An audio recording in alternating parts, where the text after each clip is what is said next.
All right, now I want to jump into a specific topic around my man LaMelo Ball. I am a huge fan of LaMelo. I think that he is going to win an NBA championship sometime in the next 5 or 6 years.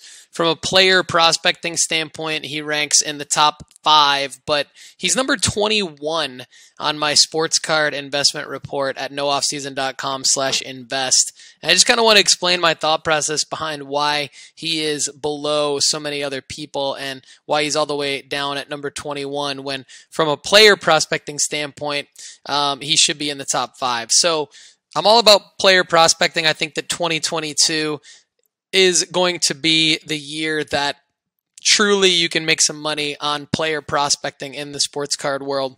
But LaMelo is an anomaly, and I want to explain why. When I was doing my research for the sports card investment report on LaMelo, what I found is that every time there's a new release of a LaMelo rookie card, it drastically drops the value of the previous release to the point where even his high-end rookie releases like Prism have significantly dipped in value over time in spite of his strong on-the-court performance.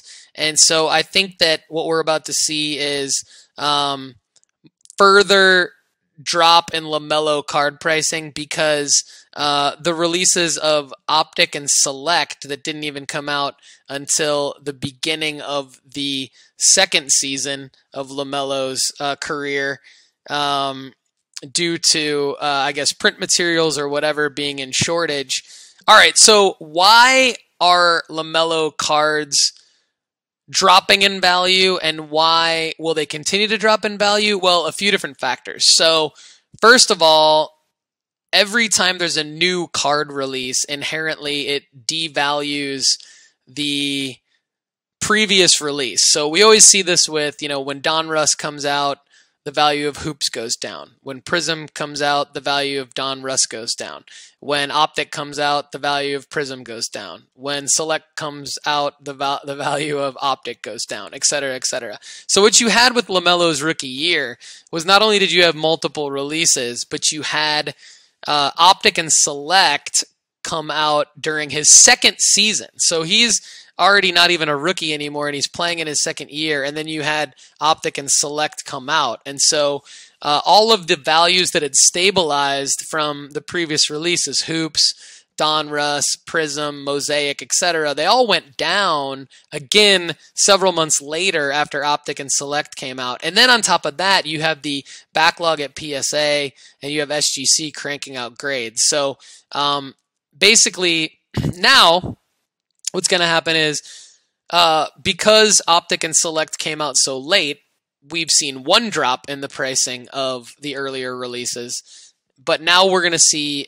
another elongated drop in the pricing on those other releases because more and more of those cards will get graded. So if we pull up nooffseason.com/invest and click on LaMelo, I kind of go into this and I talk about how his cards are stabilizing in price, but they're going to drop again because you're about to have so many Optic and Select cards graded, and there are so many variations of those cards. And so you're going to have low pop count cards that are artificially low because of the backlog. And then when their population increases, it's going to lower the value of not only that card, but all the previous releases. And so the punchline on LaMelo is that it's going to take probably another 12 to 24 months for the LaMelo pricing market to stabilize. So what I would do if I were you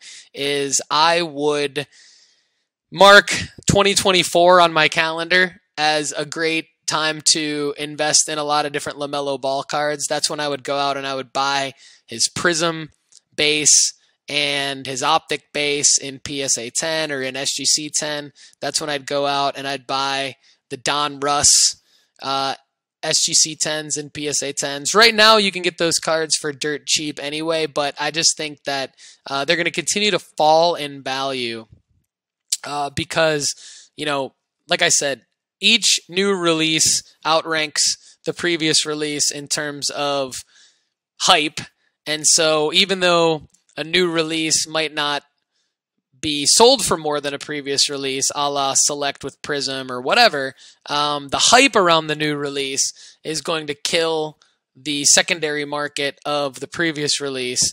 And then the grading factor, the artificially low pop counts and the backlogs are going to create even more of an influx in the market of those cards, which will inherently drop the value of those cards as well as the value of all the releases. So really what we have to do on LaMelo is we have to wait until probably 2024 to invest in LaMelo Ball cards, even though I'd love to scoop a bunch of them up right now. I just think we'd be doing it, even though it's a dip in the market, I think we'd be doing it prematurely because what's about to happen is they're about to go down even more.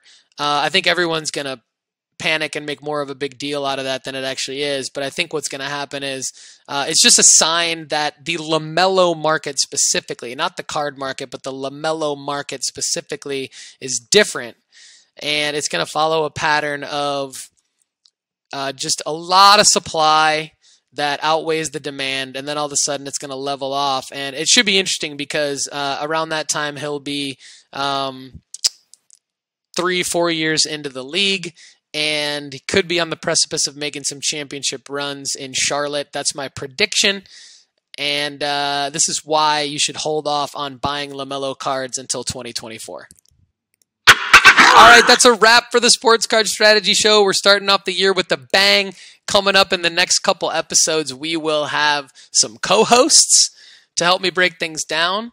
And I'd like to say a special thank you to the sponsor of today's show, MarketMoversApp.com by Sports Card Investor, the #1 place to track the data of your entire collection and your investments. Learn who to buy low and when to sell them high. Save 20% at MarketMoversApp.com by using the promo code NOOFFSEASON, all lowercase. And when you combine that with our Sports Card Investment Report at NOOFFSEASON.com/invest, you have the best toolkit to make money on your sports card investments. I'm Paul Hickey with NoOffSeason.com. Thanks for listening to the Sports Card Strategy Show, everybody. Have a great day.